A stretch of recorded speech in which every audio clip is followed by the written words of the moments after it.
ಖಾರ ಜಾಸ್ತಿ ಆಯ್ತಾ? ಇಲ್ಲ, ಸರಿಯಾಗಿದೆ. ರುಚಿ ಮೊದ್ಲಿನ ಹಾಗೆ ಇದೆಯಾ? ಹಾ, ತುಂಬಾ ರುಚಿಯಾಗೇ ಇದೆ. ಯಾಕ್ರಿ ಸುಳ್ಳು ಹೇಳ್ತೀರಾ?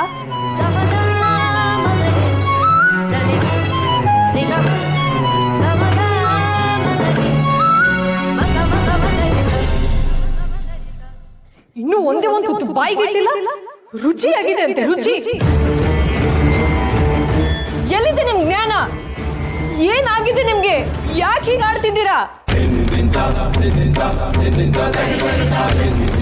ಏ ಗೋಪಿ, ಯಾಕೆ ಊಟ ತಿನ್ನುವಾಗ ಹೀಗ್ ಕಿರ್ಚಾಡ್ತಿದ್ದೀಯಾ? ನಿಂಗೆ ಗೊತ್ತಿಲ್ಲ ಇರು ಸೀತಕ್ಕ, ಮಠಕ್ಕೆ ಹೋಗಿ ಬಂದಾಗಿಂದ ನೋಡ್ತಾ ಇದ್ದೀನಿ, ಮನ್ಸಲ್ಲಿ ಏನೋ ಇಟ್ಕೊಂಡು ಕೊರಗ್ತಾ ಇದ್ದಾರೆ. ಹೇಳಿದ್ರೆ ಒಂದೊಂದ್ಸರಿ ಒಂದೊಂದು ಕಾರಣ ಕೊಡ್ತಾರೆ. ನಾನು ನಿಮ್ಮ ಮರ್ತಂಗಿ ಹೊರಗಡೆ ನಕ್ಕೊಂಡು ಒಳಗಡೆ ಹೇಳ್ತಾ ಇದ್ರೆ ನಂಗೆ ಗೊತ್ತಾಗಲ್ಲ ಅನ್ಕೊಂಡಿದ್ದೀರಾ? ಓ ತಿಮ್ಮಣ್ಣ, ಯಾಕೋ ಇತ್ತೀಚೆಗೆ ನಾನು ಗಮನಿಸ್ತಾನೇ ಇದ್ದೀನಿ, ತಪ್ಪಗಿರ್ತೀಯ. ಅದು ಏನು ವಿಷಯ ಅಂತ ಅವಳ ಹತ್ರ ಹೇಳ್ಕೊಂಡು ಮನಸ್ಸಿನ ಭಾರನ ಸ್ವಲ್ಪ ಕಡಿಮೆ ಮಾಡ್ಕೋಬಾರ್ದೆ? ಸೀತಕ್ಕ,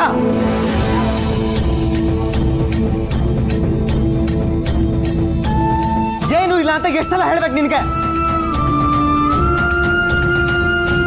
ಏನೋ ನಿನ್ನ ಮನ್ಸಿಗೆ ನೋವಾಗಬಾರ್ದು ಅಂತ ಉಪ್ಸರಿಗಿದ್ಯಾ, ರುಚಿ ಚೆನ್ನಾಗಿದ್ಯಾ ಅಂತ ಕೆಡ್ದಾಗ ಹೂ ಅನ್ನಪ್ಪ, ಅದು ದೊಡ್ಡ ತಪ್ಪಾಗೋಯ್ತಾ?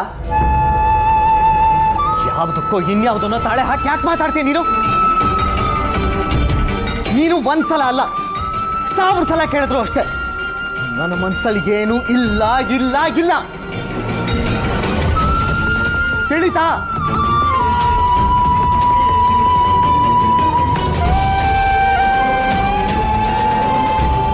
ಸರಿ ಬಿಡಿ, ತಪ್ಪಾಯ್ತು, ಊಟ ಮಾಡಿ. ನನ್ನ ಹೊಟ್ಟೆ ತುಂಬೋಯ್ತು, ಸಾಕು.